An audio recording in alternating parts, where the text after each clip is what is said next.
In the world of DIY projects in schoolie construction, there are projects that never get finished or fail to come to fruition. These are their stories.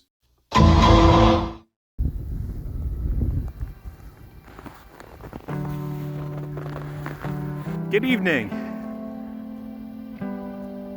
I forgot what I was gonna say after that. As you can see, I'm dressed to the nines right now. That's because I just walked here from my hotel. And the reason why I just walked here from my hotel is because the ignition cylinder in the Disco Star is currently out. Like -9 or -14 the bus. Not only can you still see my breath, but also as I was walking here, the water vapor in my breath condensed and froze on the mask that I was wearing. I even had some frost form on my hat from my breath. The weird part about this is just touching metal tools because I'm immediately getting cold burn.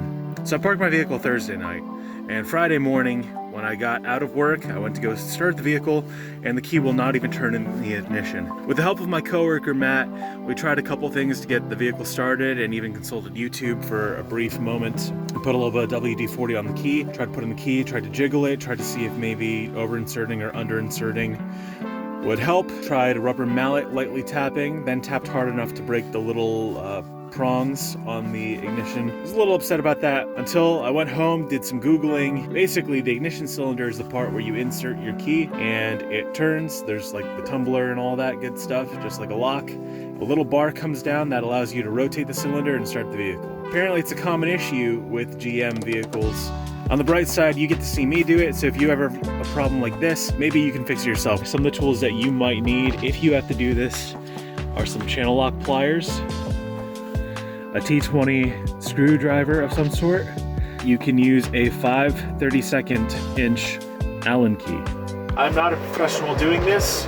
Do any of your own maintenance at your own risk. I'm just showing you what I'm doing to fix my vehicle. I'm not saying it's going to fix yours. I've lifted this all the way up. If you have an adjustable steering wheel, you probably want to do that. Lift it all the way up.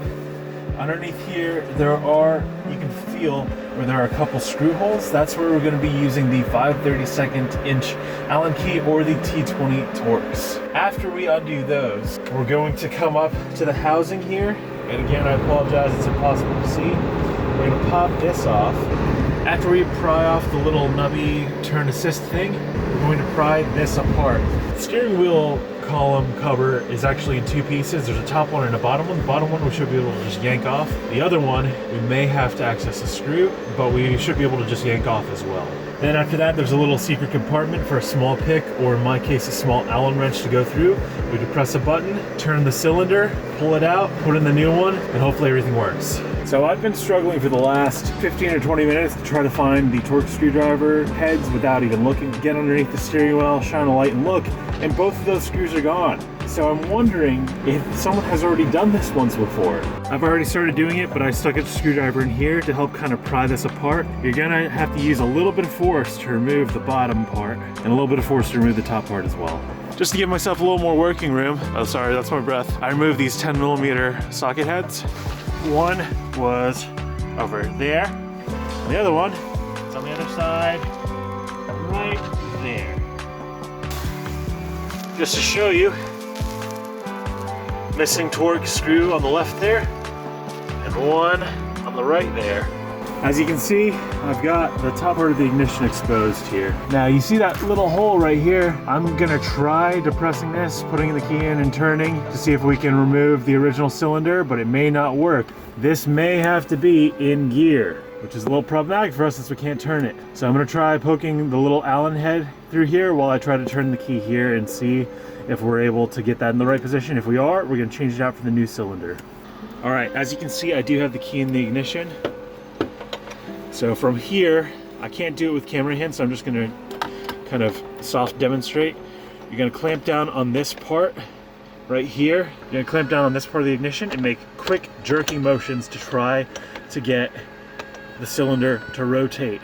After that, we're gonna take the gear and put it into drive. Make sure your battery is disconnected before you do this. Again, you want to be as safe as possible and make sure that you have your parking brake on.